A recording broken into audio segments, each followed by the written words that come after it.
left going first. Wait, I'm so confused. They laid out their prize cards, but they don't have basic Pokemon? Wait, what the heck? Oh, the board state camera was behind there. Okay. Oh, did they choose to go second? The player on the left won the rock, paper, scissors. Oh, did they go draw pass?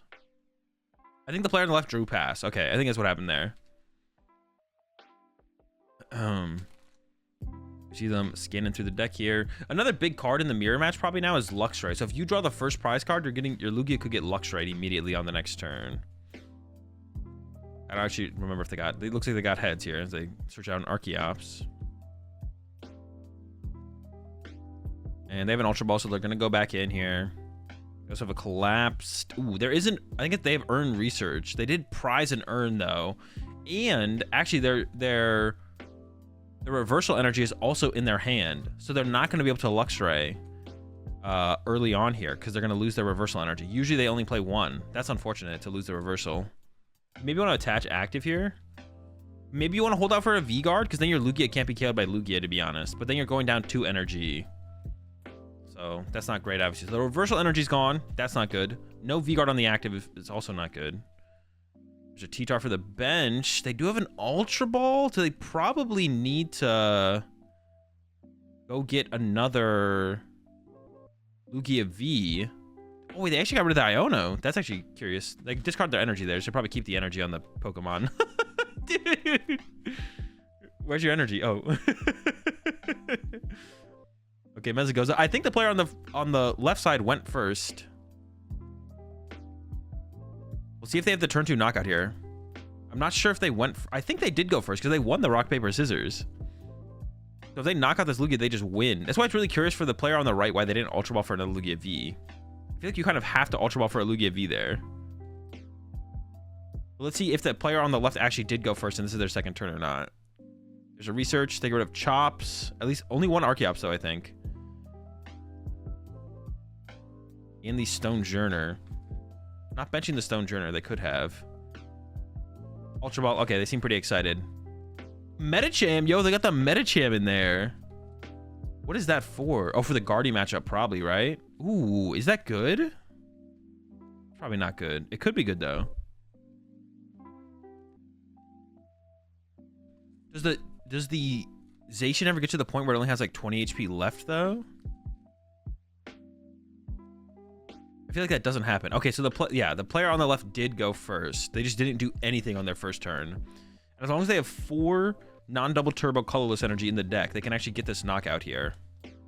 There's 2, and then this KO basically, this should be game here, to be honest, if they get this KO. Yep, there we go. They got 4 of them. To be honest, I would probably concede here if I was the player on the right to save time.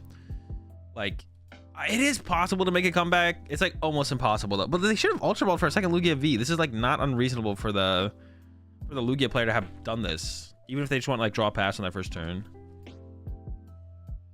Yeah, I don't really like this that choice there from the player on the right there. They had an Ultra Ball. They could have gotten another Lugia V and they just chose not to. Let's got rid of their Iono, which was interesting, over the Luxray. When they can't even use the Luxray anymore. I don't know why they wouldn't keep the Iono around. They're thinking about using Luminion. They don't have a draw supporter in hand. They should probably Nest Ball for another Lugia V here as well. I guess now they're going to go for an Iono, or maybe a Judge if they play a Judge still. They're thinking about going for the boss. They go for the boss. Maybe you boss up an Archeops here to like make it hard for them to attack with the T-Tar into the T-Tar on this turn. I don't hate that, to be honest. You almost don't need to grab 2 Lugia V here, to be honest, because if they have boss KO, if they have a KO on a 2-prizer here, the game's just kind of over anyways. So I don't even think you need this Lugia here, to be honest. You probably could just give it up. I don't think either player is playing the single strike Urshifu as well. Gift to the active. I assume it was going to be, oh, it's just going to be pass. Why did we put Luminion in play then? What? I think they thought they wanted something there that wasn't there. So we see Luminion immediately played down from the other Lugia player. Oh, it's going to go for the Ono. Interesting. Not going for a boss knockout. Interesting. So that means they must be using T-Tar this turn to knock out the T-Tar, which I think is fine. But I don't know why they're stressing using an Iono here when the active T-Tar has a gift on it. I don't know what the point of that is. That's curious. I almost like boss KO on the Lugia V here. Fully loading up the T-Tar. This T-Tar can KO the other T-Tar. If they are going to go with that, it's interesting that they didn't take a double turbo energy here. If they have any left. I don't know if they have any left, I guess. Maybe they just wanted to bench the Luminion? I don't know if the Luminion really plays around.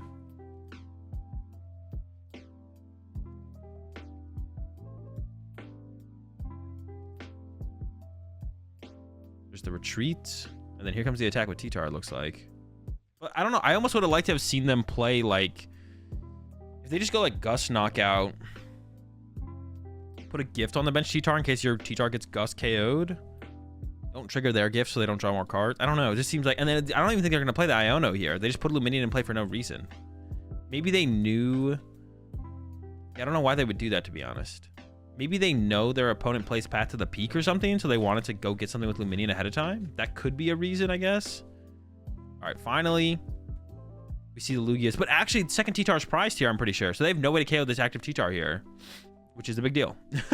I'm pretty sure the second T-Tar is prized, right? Here comes the V-Star power, double chops. And like I was saying, you probably could have just like left one Lugia V in play and hope they don't have the Gust there as well for the same reason. I guess you get to play the game now because you did put two Lugia Vs in play, so they would have been able to go Luminion. Oh, you're only one. Oh, no, the T-Tar is in the deck. It was for the player on the left, I think, had a T-Tar prize. The player on the left prize second T-Tar. I thought it was the player on the right. Yeah, I don't know. You could have, like, left your... Yeah, I don't know. You could have left your T-Tar on their bench to force the boss. Because now they could go, like... Well, I guess Iono doesn't matter too much because you have the gift. Oh, and they just concede. Okay. So I think they just didn't have the energy to pull off the T-Tar attack. Which makes it definitely reasonable to concede here. Jump ahead here. Oh, no! Double T-Tar prize. Okay, that's a big deal. And they will be going second, which means you're more likely to want to be potentially the first player to initiate the T-Tar trade-off, or you have to respond to a T-Tar. And they're in... That's actually pretty bad. Double T-Tar being prized is actually really bad. See what kind of start we have here. Oh, not a great hand, actually. They throw out the Mazagoza. We got a heads. Okay, so that's probably going to be for a Luminion here, then. You need some kind of draw power on the next turn. So I assume a Luminion is going to be grabbed here off this Mazagoza, because there's a potential that it gets bumped on your opponent's turn through a collapse or something like that if they want to take it away from you. The rest of the hand, I'm pretty sure, is dead.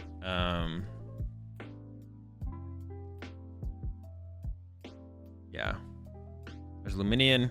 Probably don't play it down this turn, though. I don't think there's a reason to, like, put it on the bench right now. So it just goes to the hand. There's the pass, yep. Mezagoza for the other player now. It's interesting. I don't think they asked their opponent if they want... It's first of all, it's interesting that they asked their opponent whether or not they want to flip it on heads or tails. But they didn't ask them this time. Maybe... Is it like a respect thing? Or is it like one of those... Is it like cutting a deck where it's like you are... You know, you cut your opponent's deck... confirm they're not doing anything fishy. Same thing with like choosing whether or not they flip it on heads or tails is like, you know, to remove a potential fishiness. I don't know. It's weird. There's a research. Double chops to the discard pile. Didn't attach active to keep around the option of the read the wind, which is interesting. But they are getting rid of two double turbos. And their hand is dead. I bet they're wishing they had attached active so they could read the wind here. Because their hand is dead. Their hand is dead. They prize double T-Tar. It just keeps getting worse and worse. But there is only an Iono in the hand here for the player on the right, but no chops in the discard pile. It's not good. So they probably need a Nest Ball for another Lugia here, bench a T-Tar, and then play Iono here, I think. I think that's what we'll see here. Here comes the Nest Ball. Nope, thinking about it. Nest Ball. They need to get another Lugia V. And then... I'd ask to reflip that. There we go. Lugia. They're probably not getting it set up here. And then I'm assuming we're just going to have to see... Well, you could go Luminion for Burnett here, to be honest. I wouldn't hate to see a Burnett play here, actually. Like, bench T-Tar. Yeah. I don't hate the... Like, the chance that you draw... It is possible, though, right? You could get Ultra Ball double Archeops here. So, I don't know. Maybe it's correct to do this, but I almost just don't hate Luminion for Burnett. And then just go for the Iono next turn. But maybe between these next two turns of draw power, you should be able to get there. I see a Zinnia's Resolve in hand. I mean, we can pull off a Read the Wind here. They just passed? What? Wait, what? They even have a gift in hand. Wait, dude, why do they hate Reading the Wind in Japan?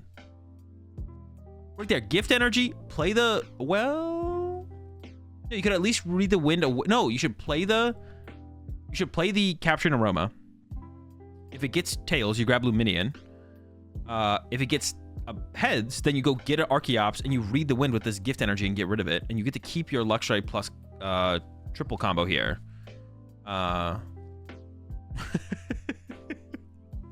Dude, there's just no way not reading the wind here is correct. It's just not possible. That's like not possible that not reading the wind here is correct. Why would you not want to see 3 more cards and then have the gift in play in case you get Iono, then you get to get +1 card? That's just not possible. All right. There's no way that passing here is correct. This is actually absurd. No shot, bro. They didn't attach return somewhere else, right? Oh, they requested a reflip on that one. Interesting. I think it was still tails, though. I couldn't tell for sure. We'll see.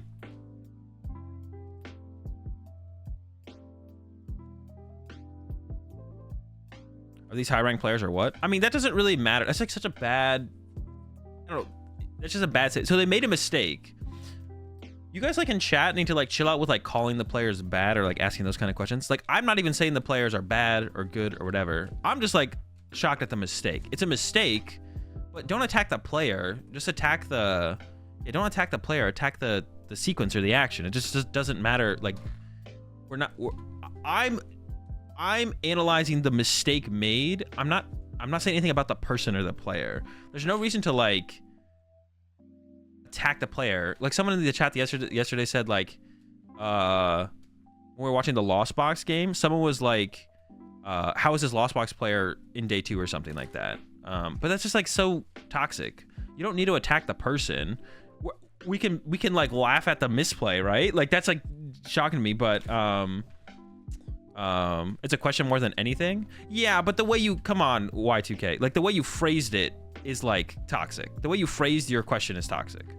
That's all I'm saying. Like, there's no reason to have those kind of toxic statements or questions. Like, who cares how good the players are truly, or if they got lucky to be there and maybe they're not that good and they're misplaying on stream now that they're on stream. But also, being on stream, you're gonna misplay more often, because it's just it's a new environment, bright lights, more pressure, stress, whatever. Like, you're just gonna play worse on stream than you would play what's it called? Yeah, I never attack the players. I'm always just, like, talking about the plays, you know what I'm saying? Like, and that's what you can laugh at or, like, joke about, whatever.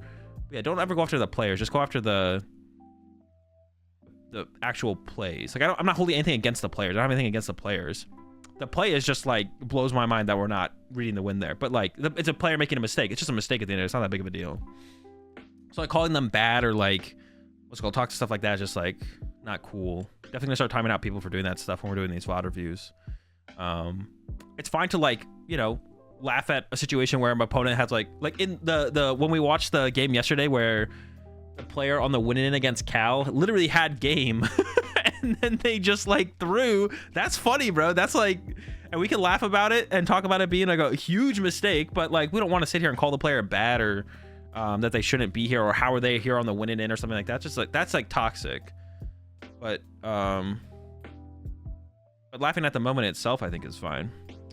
Like, that's hilarious that they, like, decked themselves out and then Cal was like, okay, pass, and they're like, wait, okay, I win. It's like, no, I win. You're decked out. Like, it's a huge mistake, obviously, but I don't want to. We're not gonna sit here and call the player bad and stuff like that. Like, that's just, like, irrelevant and just toxic for no reason.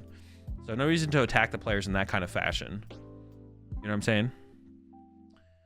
We're so happy and excited. Wait, Cal or Cal's opponent?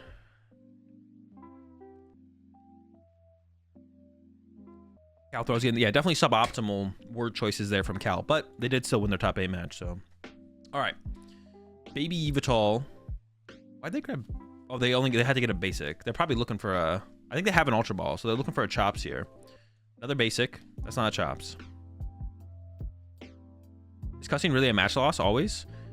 Yeah. Well, it depends. Like, I think if you were like playing at the normal table, it's because Cal swore on stream and the stream caught it. More so than anything. I remember Ian versus Bradner in the finals of Indiana regionals. You can hear the players on stream a little bit, and one of them swore, but they didn't receive any kind of penalty. Maybe theoretically they should have if they're giving Cal. I think Cal's was definitely a little bit worse than the Bradner versus Ian situation, because like the camera was like right on him. But like in that situation, I guess you could argue that whoever it was, Bradner or Ian, probably also should have gotten a game loss. Maybe. I forget who swore. I think it was Ian. For the Cal thing, I think it's fine. Like the stream is supposed to be a family-friendly stream. Like, most people know that at Pokemon tournaments, you know, you're not supposed to swear. Like, if they were just at a normal table, a judge maybe would give them a warning. I don't think they would end up getting a game loss. And I think it's fine for that to be maybe held to a higher standard when you're on stream. And it is kind of a common sense thing where it's like, okay, if you're on stream, you probably shouldn't swear. Like, if they were sitting at a normal table and then one of them swore, if a judge overheard it, they might be like, all right, yo, chill with the swearing. And that would probably be it. If they hear it again, they'd probably give you a warning and so on. Being held to a little bit higher of a standard for that kind of stuff on stream, I think, is fair. For sure. For when Cal, I don't even know if Cal swore, but he mouthed "what the fuck" to the stream, so, or to the crowd. He's probably looking at one of his friends and it was just like, "What the fuck," and the stream caught it very fully. So I think it's reasonable. I don't think it's like unreasonable for that to be held to a higher standard on stream. All right, Ultra Ball, Lugia V-Star. There's the V-Star power. They do have double chops in the discard pile. They will be able to get this first KO. They did prize double T-Tar, and they're actually not getting a T-Tar here. So if the player, and actually the player on the right, this goes back to them using the Ione. I think they should have just Burnetted, like I was saying. They should have just gone Luminion for Burnett, use Burnett, I feel like. And then use Ione on next turn to try and get the V-Star and respond. And actually, now this is just kind of anecdotal, based on the prize cards from the player on the left would not have a T-Tar to respond to T-Tar and literally just lose. So that would have actually been pretty interesting if that had developed that way. They could have gone into a 1 prize or to set up for a 2-hit KO, I guess. And the player here on the right can have the Luxury response here, but their hand kind of sucks. So, and they also, yeah, the no reading of the wind thing is just like, they should have definitely read the wind there. Like, some wind should have been read for sure. All right, get the 220 KO. No T-Tar benching here is not great, though. You'd want to bench a T-Tar here so you don't have to burn more energy. I was actually curious that, oh, their T-Tars are prized. Ooh, they bumped the stadium. I don't like that. Because now the player on the right can, like, put down Luminion and another attacker and get double Arceus into play. I don't like that stadium. I think the stadium should have stuck. They already, like, if you're the player on the left here and nothing gets KO'd, you're in a great spot. If something gets KO'd, you have 2 bench spaces to work with. That should be enough to get an attacker plus maybe your own Luminion or something. I think I like collapse sticking in play there. For sure. I think I like collapse sticking around there. Yeah. But that's right. They couldn't have gotten a T-Tar off of either of the capturing realms because they're both prized. And they still don't have a T-Tar in hand. So there is still an opportunity for the player here on the right to actually... Ooh, they actually push up the... That's interesting. Why would you push up your Lugia here? That's interesting.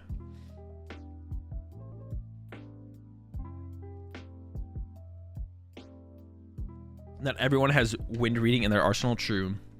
Some people did not teach their Pokemon how to read the wind. So they got heads here. They can find an Arceus.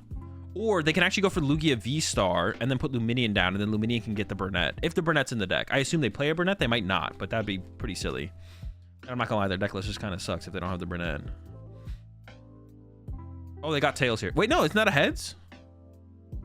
Okay, yeah, they corrected them. Yeah, they got too far ahead of themselves. They're like, okay, Lugia off this, Ultra Ball for... They were like, okay, Lugia off the capturing robot, Ultra Ball for the Luminion. Get Luminion, use Burnett. Okay, get Luminion. Oh, wait, I forgot to get my... What's it called? But now we get the Ultra Ball for the Luminion. So we're all good.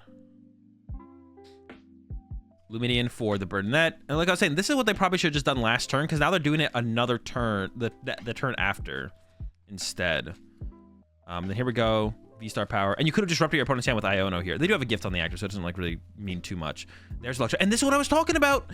I literally called it. If they just leave the Collapse Stadium in play, we can't see Luminion plus attacker happen. And now we see Luminion plus attacker. But if they had just left the Collapse Stadium in play, because the bench space is more valuable to the opponent on the, or the player on the right than the player on the left in this like exchange here, because if the player on the right gets a knockout, you still have 2 bench spaces to work with on your next turn. But now you gave your opponent an extra bench space to work with on their turn, and now they're utilizing it to get Luminium plus Luxray into play here. So like I said, definitely a mistake there from the player on the left for doing that, because yeah, why would you give your opponent more resources to work with on their turn? That doesn't make any sense. They might put the gift here on the bench one here. I don't know what their hand is. They might do that. Let's see. They are thinking about grabbing a gift. Instead, they're just going to go with a V-Guard. Oh, they still have another Archeops to use here. So V-Guard active. What does that really stop? It makes it a little bit harder for T-Tar to KO it later. Second chop's being used. They are eyeing up this gift. Yeah, so their hand is... So this is a tell to the player on the left that they seem to be pretty reliant, because you don't want to put this gift energy on the Luxray, because you don't need it, right? It's kind of a waste overall. Because you already have the energy you need for the Luxray to take the knockout. So if the player on the left can boss KO instead, and then send up something that the Luxray can't KO, then you'd probably prefer to do that here. We could see a Gust here from the player on the left. We could see Gust with Yveltal KO Luminion into trying to set up a Gust KO once they get a T-Tar off the prize cards. Ultra Ball off the rip here. Get rid of Luxray and Lugia probably, and then Yveltal Gust KO Luminion. I really like that. Plus put a gift on it to try and go Gust. See what they go with here. Yeah, the Luxray's going down. Yeah, I don't know if you probably don't want another Lugia here. They get rid of the Lugia. I have no idea what they're gonna grab here. So like attacking with T-Tar here would be really good. Attacking with T-Tar would be really good. Like I said, Yveltal KO Luminion is pretty good as well here. I think that'd be the play to go with. They're just Lugia V-Star. Off to the active.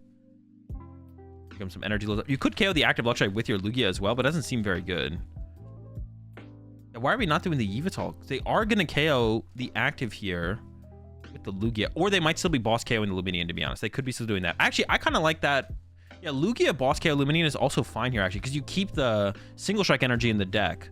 Yeah, because you keep the single strike energy in the deck, which means it'll be easier for you to follow up with T-Tar Gust next turn. I actually kind of like this a little bit more. And then you'll have no 2 prizers in play.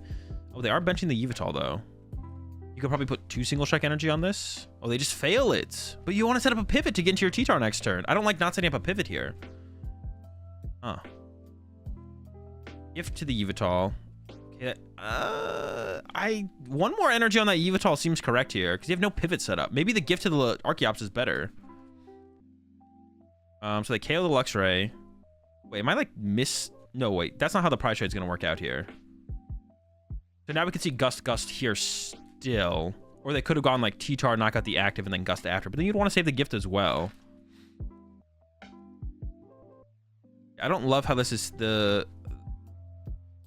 Yeah, because you have 3 prize cards. For some reason, I thought the player on the left was going down to 2 prize cards here.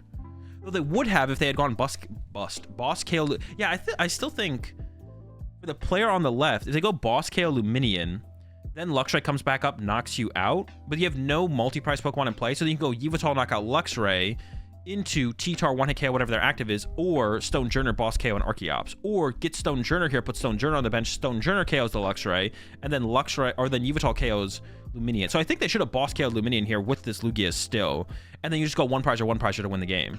And but you have the option of your own T-Tar as well, potentially. I really don't like this line here of this into Luxray. Just I don't think you care that your Lugia's gonna get knocked out no matter what. I mean, you may as well get the 2 prizes on Luminion here. Yeah, I like that more. And then you either 2-hit KO a T-Tar and hope they don't have collapsed, or you just 1-hit KO 2 1 prizes from there. I'm not a huge fan of that play there, to be honest. I think they could have done that better for sure.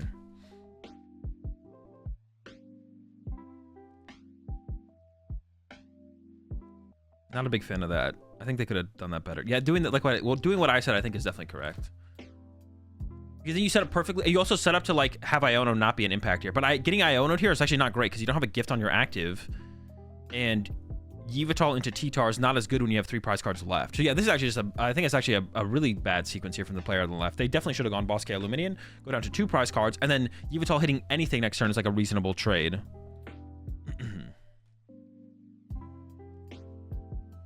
Yveltal Boss KO Luminion seemed right. I actually like it with the Lugia. I think I like Lugia Boss KO Luminion a little bit more, actually. Just utilize your Lugia while you can. Just make it happen. Keep your single strike energy in the deck so you could possibly win next turn through getting a teacher off the prize cards plus Gus on a 2-prizer. So I actually kind of like using Lugia while you have it with the energy that it has and just KO Luminion. And then even if Luxray comes back and knocks you out, you still have 2 turns to close out the game and come up with a way to win the game. Okay, there's the knockout. They didn't Iono them. They might be out of Iono as well, though, to be honest. Okay, there's boss on Luminion. Now they boss a Luminion. No, but now you have to go boss in a row. Whereas on the previous sequence, you didn't have to go boss. You would go boss, hit boss, or 1-hit KO. Yeah, so once again, I still think the other sequence, just KOing the Luminion ahead of time was just better. Like, your opponent's not stressing to run out of energy or anything. Like, the only reason maybe KOing Luxray would be correct is that, like, if you think your opponent had to work really hard to KO your Lugia on their next turn. If you don't KO the Luxray just comes back up and knocks you out. But to set up they burn no energy. The T-Tar being able to knock out your Lugia is just, like, predictable. That's going to happen, so. But do we need all of them? No, wait, you don't need the 4th one. Take that back. No, wait. No, take that back. You don't need the 4th single strike energy. That's definitely incorrect, right? Or is it correct because it doesn't matter? Maybe it's correct because I don't know what energy's left in their deck. So it might be correct because you might need the extra urn anyways. Yeah, it might be, the thinning might be worth it here. The thinning might be worth it here.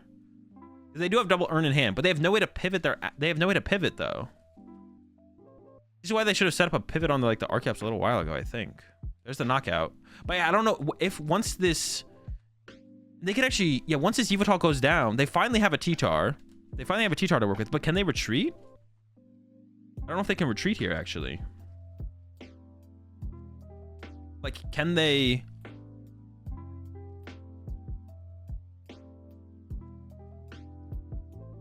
Can they retreat the Arceus and attack with a T-Tar this turn? I don't think they're going to be able to do that.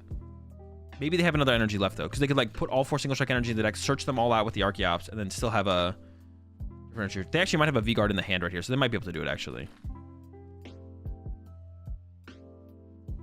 They're pretty low on the non-single strike energy, I think, at this point. We'll see. They probably have something. They might have to draw into it, though. Okay, chops number 1. Lugia swinging into the Yveltal. They just need a way to move the active, if they have an option left. Is this live? This is not live, no.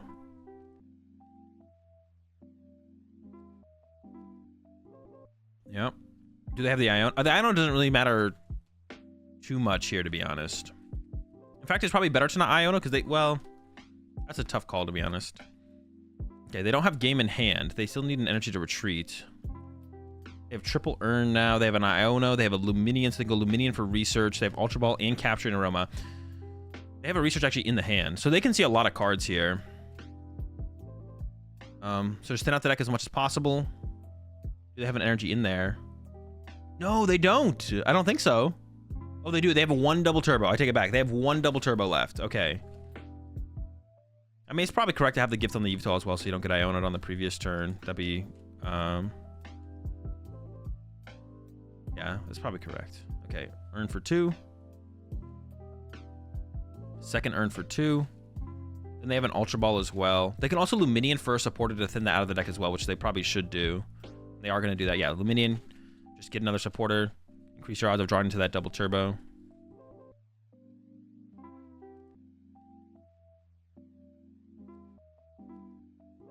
There we go, boss. The more I'm thinking about it, maybe the way the sequence is like fine. I don't know, it's pretty close. Like I was like arguing for my sequence a little bit more, but the more I'm thinking about it, maybe it's just like, it's like almost equal. It's close. Okay, chops 2. They still have a decent amount of cards in the deck.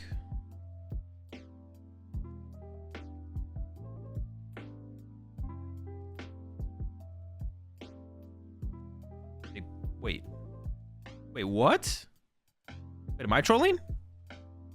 Wait, what just happened? Are they out of energy on the right side? Wait. Hold up, let me watch this again. What? That can't be right. Boss the chops. They have a research in hand. We can win the game this turn. Player on the right has one. Are they out of? They might be out of energy. Maybe they counted and they counted them out of energy. Yo, they're actually out of energy. Yeah, after that whole sequence, I was like, oh, okay, they're definitely gonna. But they're actually out of energy. Did they overcommit energy? They must have overcommitted energy a little bit here for sure. They shouldn't have actually attacked with Lugia. They should have attacked with T-Tar. So that's definitely a mistake on their part. Okay, yeah, they're looking through their deck. So yeah, they overcommitted. So if they had just attacked with T-Tar instead of Lugia, then they would have had energy in the deck to work with on this turn. So they definitely overcommitted. They definitely didn't count their energy properly and didn't realize that they literally just lose getting bossed up. It's easy to talk. I don't think they win with this though. No, the player on the left has a double turbo in their deck. They have an energy left, so they just have to wait for the player on the right to pass, and then they win next turn with the double turbo. So this play like guarantees the win. Yeah, and then they go draw, and then they go Arceus, double turbo, retreat, attack with T-Tar. No, wait, what is the game count right now? I actually don't even know what the game count right now is. So we're in the middle of the round on this one. I think this is game 3 of this match, which is Arceus with metal energy. So I assume that's the Ralladon.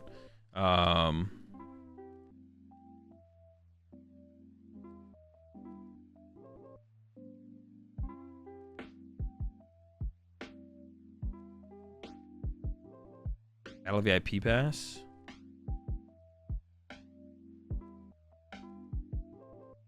Okay, so yeah, we're in. I think we're in game 3 in this match. I appreciate the 16 months resub there, Dougie. You remember in Fresno you played against one of my friends named Tanner Leo. He was playing Arctina. Yeah, I remember. Can you tell me a little bit about the match? I mean, what do you want to know about the match? Did they even? Was that a cross switcher? I thought that was a cross switcher I saw in their hand. Report One Piece results on the phone for locals. First person to report game. To report goes through, and the second person must confirm or decline the result. Yeah, see, I guess that would be fine, right? Like you both have to pick the same result, and if there's a conflict, then you call over a judge.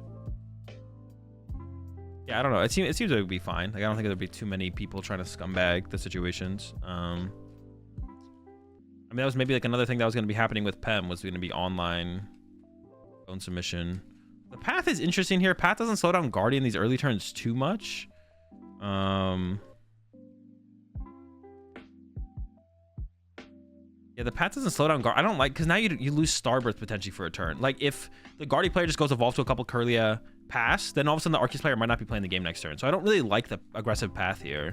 The judge is fine, but I don't actually like, see that, boom, Kirlia comes out. We could just see Kirlia get used, maybe Mew, and then pass. And then the player on the right might not be able to play the game because they don't have access to Starbirth, which would just, yeah, I don't know. I'm not a big fan of the aggressive path in this matchup usually.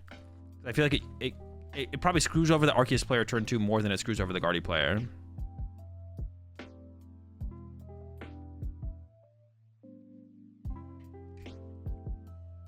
Second Kirlia.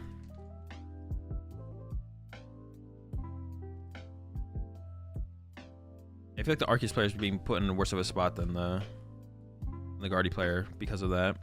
Another Ralts. Still have Mew to use. And like as the Guardian player, even if you could bump the path to potentially use Greninja, I wouldn't bump the path here. Yeah, I wouldn't bump path to the peak here. Actually, the Ralts over a Kirlia is interesting. Did they use Mew? Did they get the fog? Wait, I think they just didn't use Mew. Am I trolling? I mean, it's on 1.5 times speed, so sometimes I do miss stuff. No, they did use Mew. They did use Mew. Isn't that where they got the... Yeah, they did use Mew. I remember them dealing out 6, I think. Wait, maybe they didn't. No, they did right here, right? Yeah, that's when they used Mew. Okay. Okay, they do have the double turbo in hand, and then we have the Arven as well. The Arven? I don't know about that. Arven and Arctina? I assume they must play something like Panic Mask then. Wait, actually, is it Arctina? No, not Arctina, my bad. Is it Arctura? They have metal energy, but... Dude, what? They play for a seal stuff? That's genius. So in case the path sticks, you're still balling. No way. I think I saw water too. So they have water and metal energy. I wonder what they're setting up with the metal energy then.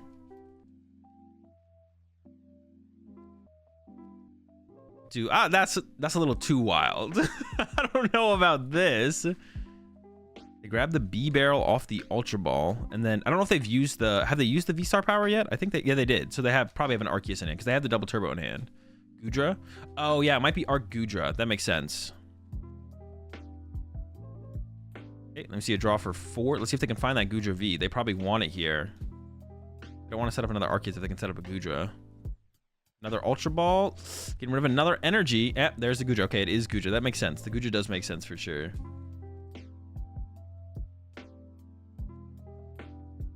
Seen a lot of them play the Seal Stone. Now it makes sense. Bro, I don't know about that still, though. They split the energy here, which is interesting. I would figure you'd maybe just want to load the Gudra. Your Gudra's not going to get boss KO'd, so...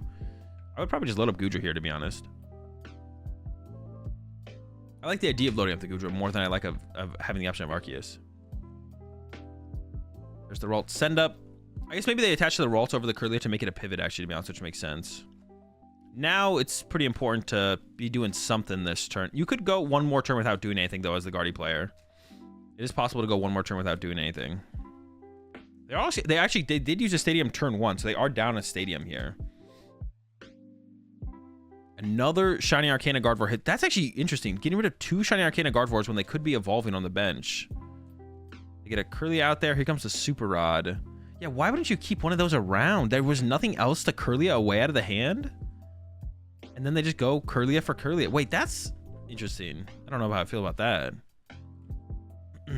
Okay, another turn with nothing happening. Only a 3-card hand as well. For the Guardy player, it looks like. Draw. So the Judge here is like okay, but definitely not necessary.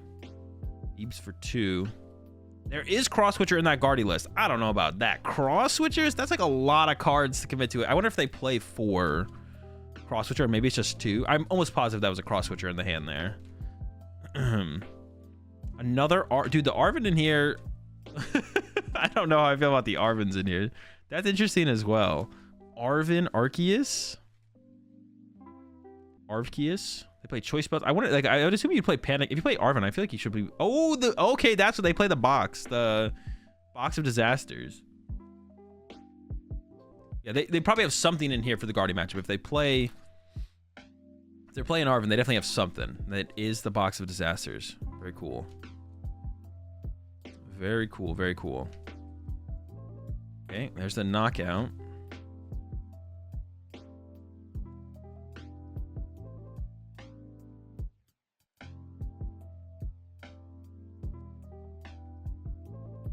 Come the refinements. Did you see my super spicy deck I won a cup with last week? I did not, Danny. Box of Disasters is the name of their deck.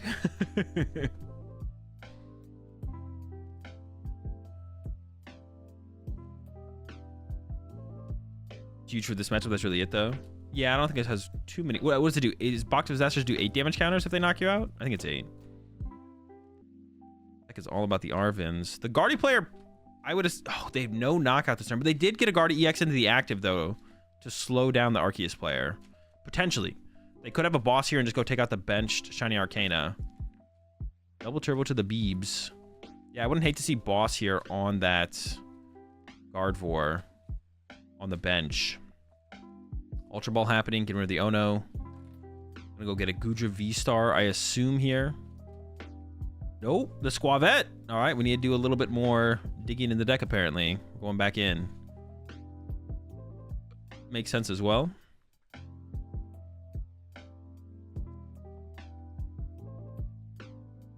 Maybe trying to increase the odds of... And that's the... the one off the Squavette is the boss. Yeah, you definitely want to just boss around the Guardy here. I definitely like that play. Comes a Nest Ball. I think playing Drapion in this deck, I kind of like the idea of Drapion. It's good for the Guardy. It's good for a Mew matchup, of course, and it's also good for the Guardy matchup as well to have an option to one-hit KO a Guardy EX. So you can like load up two basic energy on it, and then like be able to attach a double turbo and start swinging.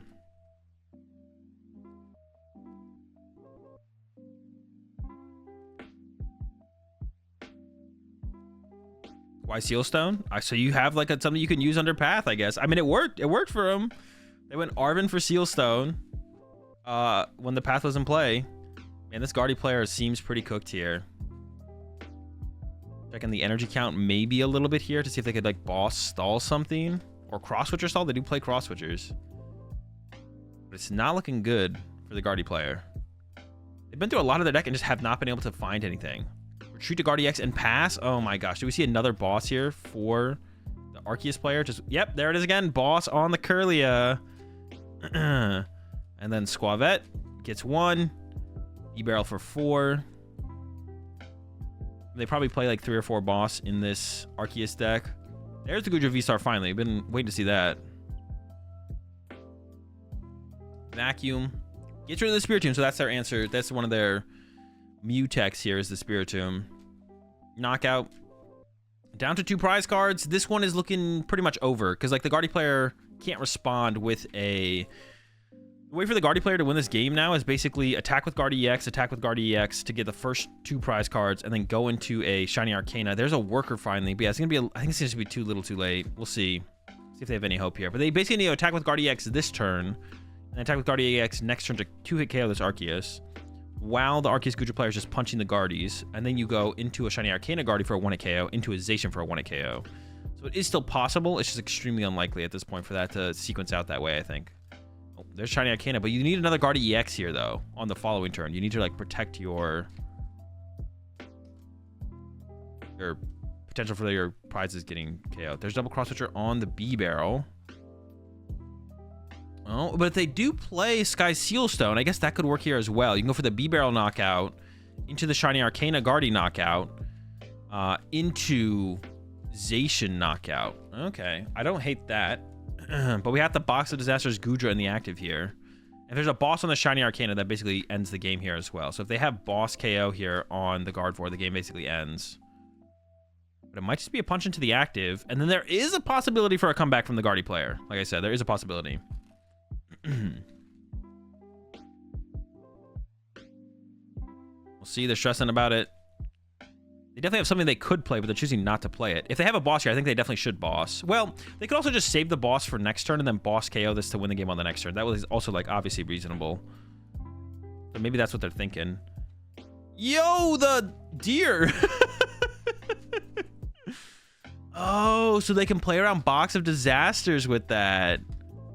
Interesting. Oh, that's actually kind of cute. There's another worker. So they play 2 worker. The weird deer here for maybe the comeback, actually. This could actually be a crazy comeback. They got the Sky Sealstone. If they could also find Iono here to disrupt... I would probably disrupt the hand here because they didn't use Squavette last turn. The big thing that happened actually last turn is the Arceus player didn't use Squavette. So that means the Arceus player has something in hand they want to keep over getting a random card. So I would probably assume here that... you want to disrupt their... So you want to use Iono here as the Guardy player, or Roxanne, or whatever, depending on what you play. There's Greninja for 2.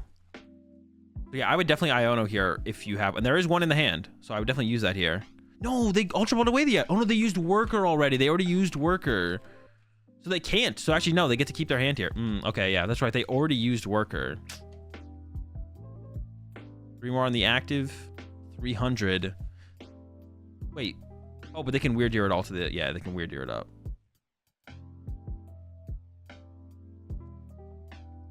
Twos on the Ralts and the... They're trying to avoid as much damage on as possible on their... Guardy, probably. Oh, they have double cross switcher in hand as well, so they can avoid... Oh, wait, that would actually matter, because... Oh, they have to do the double cross switcher here. Collapse. Oh, they got rid of the... Whoa, dude, what an insane comeback. This is actually insane. Yeah, so that... Yeah, because if they had hit with the Weird Deer and KO'd the Goodra, which they probably could have done, they just lose the game. I actually didn't, like, process that, because then they take the Box of Disasters damage, and then the Arceus KOs. So the double cross switcher play gets them the KO on this Arceus for 3, but then they still have to boss around the Goodra next turn, because they might not have enough energy on this thing next... Does it actually KO right now? 7 times, what is it, 40 times? Is that enough? How much damage does it do again? Yeah, that is enough. But they still need a boss here. They need a boss again. Oh my gosh, I can't believe they actually made this comeback. The Squavette is being used for 1. So the card in hand isn't good enough anymore. Dude, what an insane comeback. Oh my gosh. The player on the left is playing super fast, so I feel like this wasn't game 3, actually. I feel like we're probably headed into game 3. Only with 6 minutes left. Yeah, so that's why they're playing so fast. Dude, that was actually a ridiculous comeback. But now we're going... Actually, yeah, it must have been game 2, because there wasn't that much time left. That was a crazy comeback. I did not expect... Yeah, it was like a combination of the cheesy... They had to use the Sky Seal Stone, the Weird Deer, the Cross Switchers. I don't think that's convinced me quite on Cross Switchers in the deck, but that was definitely pretty wild. Definitely wild. Yeah, without the Cross Switchers, they can't actually make that combo work there. And the Collapse Stadium mattered as well. That's insane.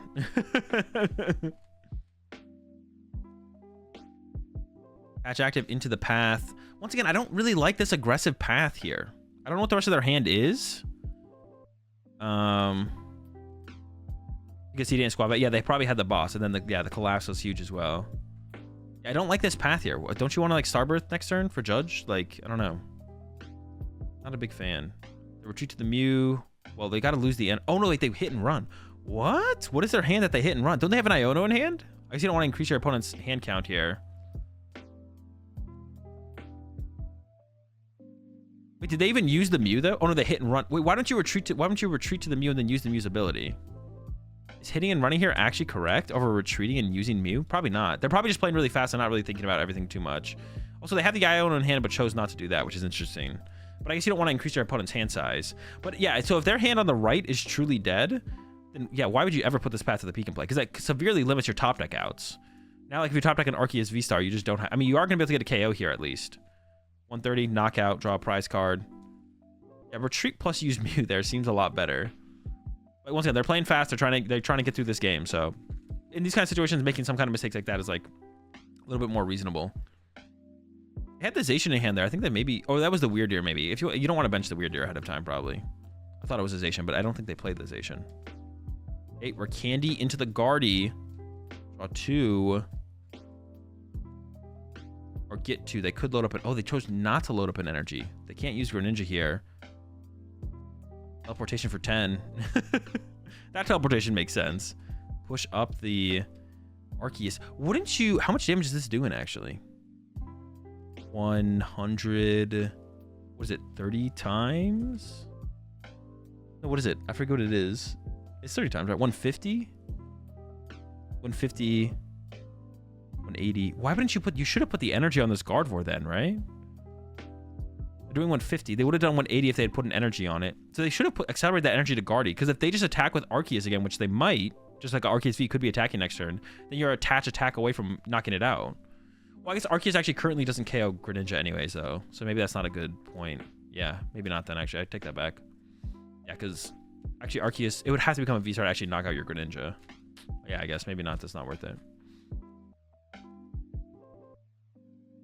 They evolved and attached active. They could have hit... Well, they already attached to the bench before they Iono'd. So they can't attack. They could get the energy off the Guardy, but they couldn't attach again as well. So it looks like off the Arven they got... I'm not sure what they got off the Arven there. Do Japanese players ever scoop? Yeah, they do. They do in best of 3. They don't in best of 1. In best of 1, I've never seen like a Japanese player scoop before the game actually ends through a win condition. Okay, they got their Arceus online. There's the 4 Seal Stone. The 4 Seal Stone doing work, bro. That's so funny. Yo, appreciate the 16 months there, flying high.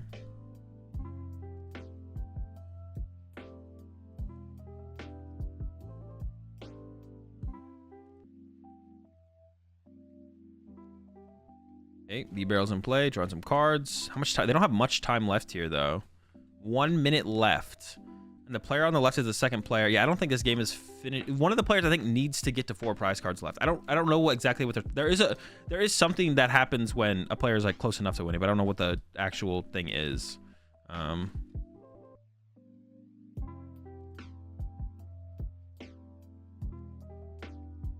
Did read Arceus' ability? No, I think it's just because they play the Arvens. Like they're like, well, if I play Arven, if the path sticks, then I at least get to use 4 Seal Stone.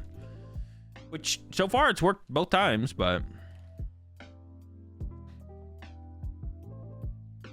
In path, yeah, exactly. It allows you to be aggressive with path in like the mirror match, but then still have 4 Seal Stone to work with to set up. Yeah. Okay, so time was called. I'm curious to what... I'm just curious to know what the result will end up being.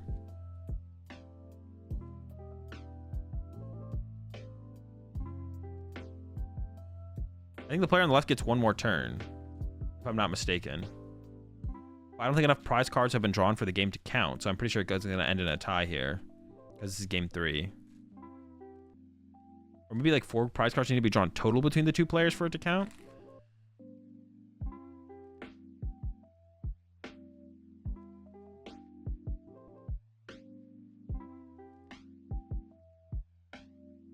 Once again, though, they probably should have accelerated that energy last turn to the Gardevoir, because it could matter as well this turn. Oh, they got Stadium and an Ultra Ball, so they can take the knockout on this active here, I think, this turn, if they have enough energy in the discard pile. With the bench Guardy. But once again, I don't know if it matters. Yeah, I don't think it's going to matter.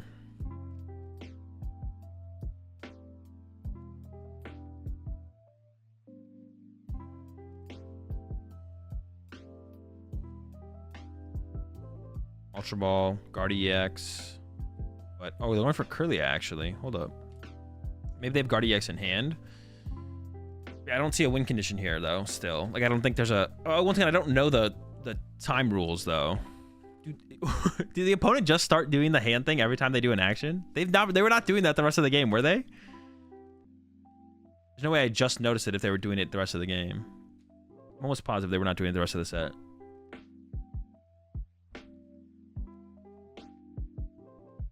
Dude, he had to just start doing the hand thing. Dude, every single time. Bro, literally every time. Okay, and there's the handshake. All right. I should do it. We got... Is that Chien-Pao on the right? We haven't seen a Chien-Pao all tournaments. I mean, we watched like the whole tournament or anything like that. But Lost Box versus... Someone in chat will confirm, of course. Classic trash Lost Box star. Comfy pass. All right. Got the Chien-Pao. Ooh. Escape rope off the rip. I guess you do want that because it does reduce their...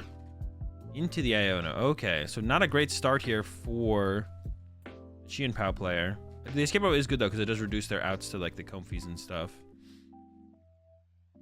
There is the Baby Backs, and then we got Nest Ball for probably Bidoof, maybe the Palkia. Oh, Greninja is also a good grab here. And yeah, we're gonna start to be able to get some draw power cooking with the Greninja here.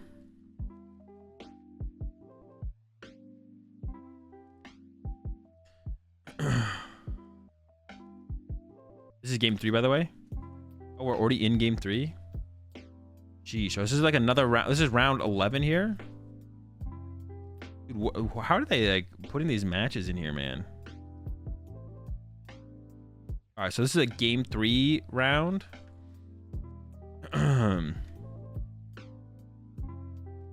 Bidoof, got a value VIP pass. We got ourselves a Bidoof, and then maybe the Palkia, maybe another.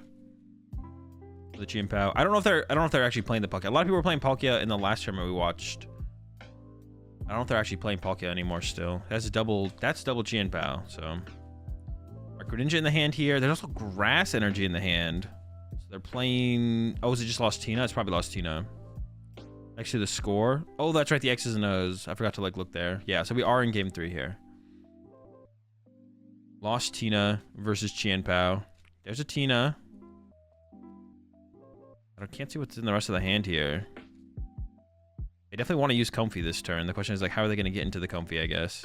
I would just Jet Energy to the Comfy, send it up, and then hopefully get another Comfy and retreat that Comfy into a Comfy. Yeah, you just Jet Energy here to the bench Comfy. And either way, I think you're retreating back to Sableye because you don't want to lose your Comfy. So Jet Energy to the Comfy here always makes the most sense because attach active retreat just means you lose one maneuverability, theoretically. They have 2 cards in hand, though. You gotta make an action. I think... Oh, they have second Comfy the whole time. What? What? What are they thinking about here? They second Comfy the whole time? They should have... This is actually a mistake, though. Because now they're setting up a Comfy with an energy to the active. This is a mistake. They should have... Oh, but this... No, because they have to retreat anyways. They should have put the energy on the same Comfy. Because now if this Comfy stays in the active, they lose an energy in play. So this is a misplay here. They should have put the jet energy on this Comfy, sent it up, then retreated to the Comfy with 0 energy on it. Because now if this Comfy, if they hang this Comfy in the active here at the end of this turn, which they might, if they do that, then they just lose an energy in play. So that's kind of a mistake for sure.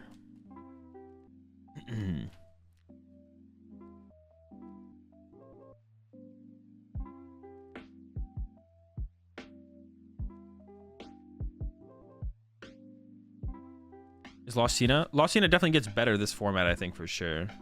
There's the Manaphy. But yeah, now they lose this energy on this Comfy.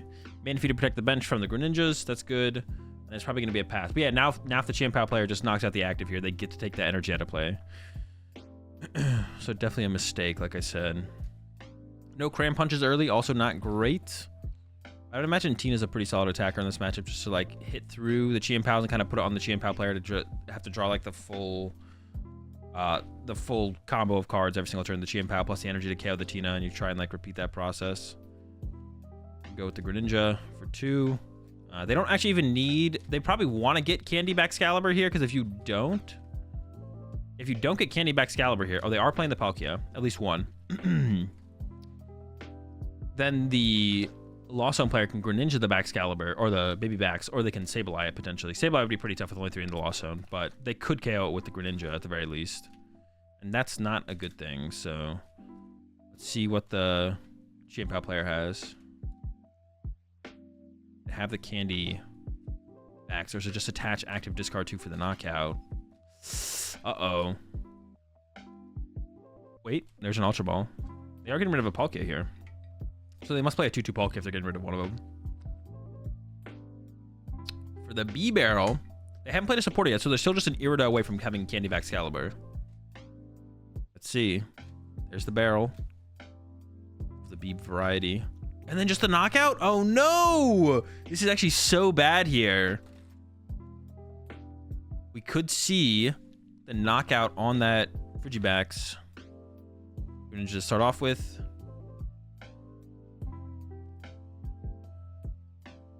Yeah, can they get... Even like Cram Boss here would be fine, to be honest. Like if they have Cram Boss KO Frigibax, that'd be pretty good too. Just KO on the Frigibax is the key here.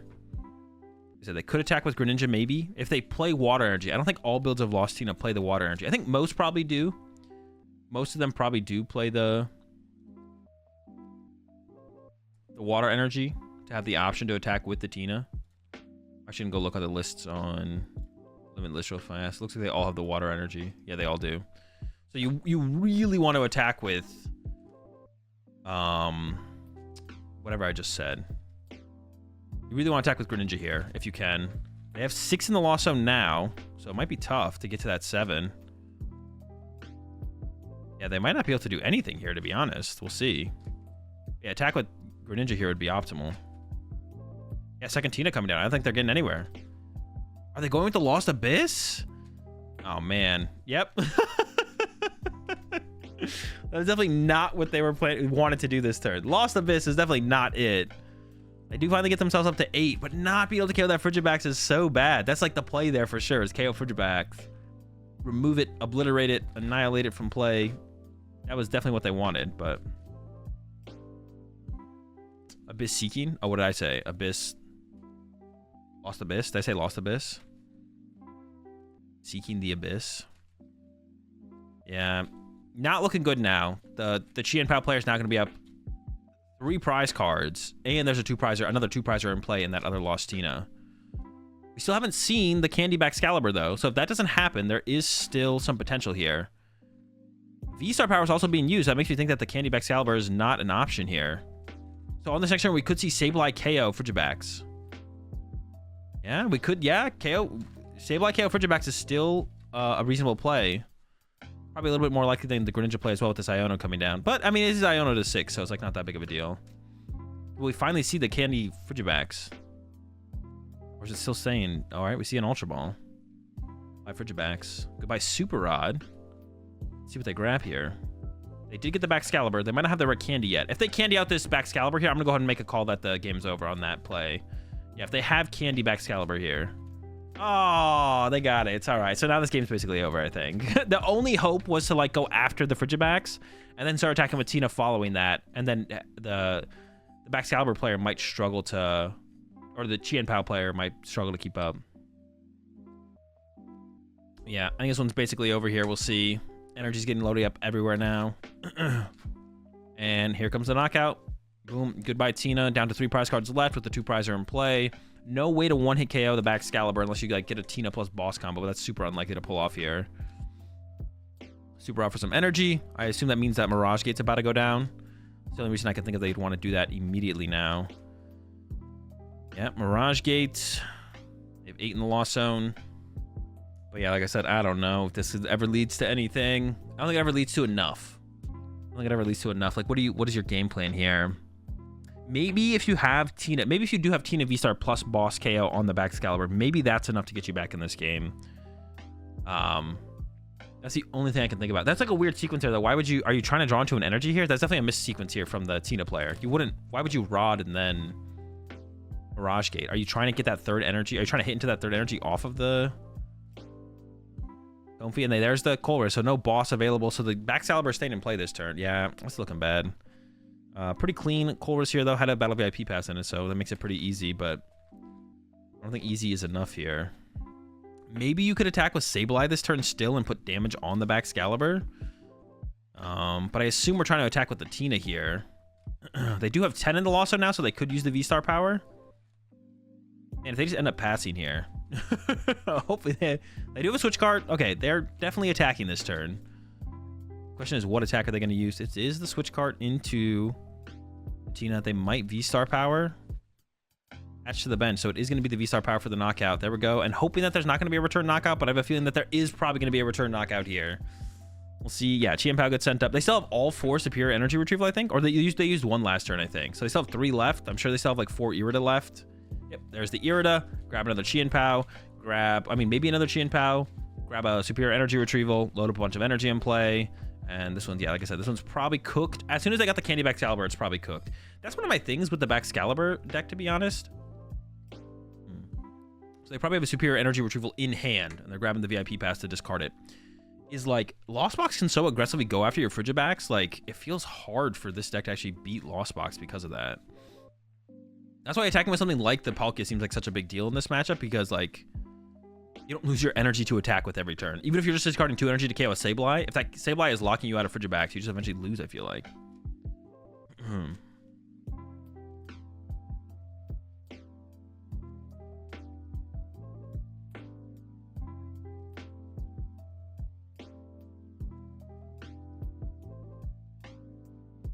There we go. All the energy loaded up. Beebs for a couple. I would like to not play B-Barrel in this deck, but it seems like it's almost essential to like keep up with the card, the draw powers like necessary. Lost City into play. That doesn't really change anything too much at this point. And then yeah, discard. Actually, maybe you'd want to hold the Lost City. I mean, all your energy is probably out of your deck. So yeah, holding Lost City probably doesn't do anything. I don't think Chien-Pao can find any more energy out of the deck anyways. Yeah, and this one's cooked. Like one more superior energy retrieval, the B-Barrel setup, everything's ready to go. I mean, for the Lost Tina player, the only comeback potential I see is you got to go probably Iono plus knock out the active. But even then, I don't think it's like winning. That's like, yeah, the chance that you win is like, it's not happening. At this point, it's just not happening. If you send up, yeah, that's like the only out that I see here is Iono or Roxanne plus attack with Tina. I mean, we'll see. We need like a miracle still. There's a Super Rod. Probably just grabbing the energy. They're thinking about grabbing the Tina as well. Do you ever need that Tina though? I don't know about grabbing that Tina there. If you have a Nest Ball immediately, just go grab it out of the deck, but it feels like it's just clogging up the deck at this point. All right, Tina's ready to go. Dread's not going to be enough, though. They need a V-Star, jet it up, and then they need a hand disruption card as well. There's the Roxanne. Okay, so that's a start. And they would need a boss on the following turn, though, as well, because, like, theoretically, the Chien-Pao player this turn can, like, send up a 1-prizer if they don't get enough energy to get the knockout, which they probably will just get enough energy to get the KO here, to be honest. But that would be a possibility. All right, 6 on the left, 2 on the right.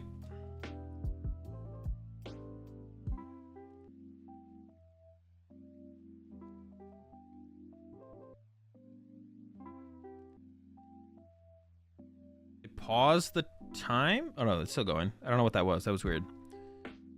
Oh, no V-Star yet either. They need the V-Star. Not getting a knockout this turn basically spells game over as well, I feel like. So they also need to get a knockout this turn.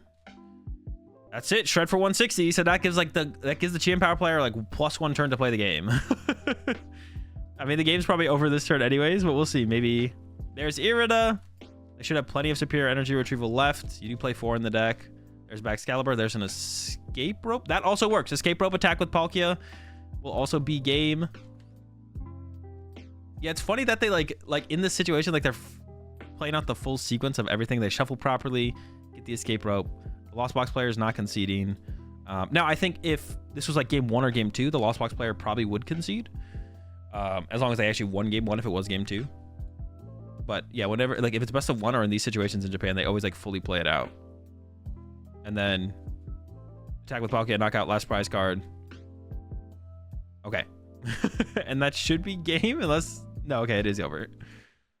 No one's picking up their cards or anything, so I was like unsure for a second like where we were going.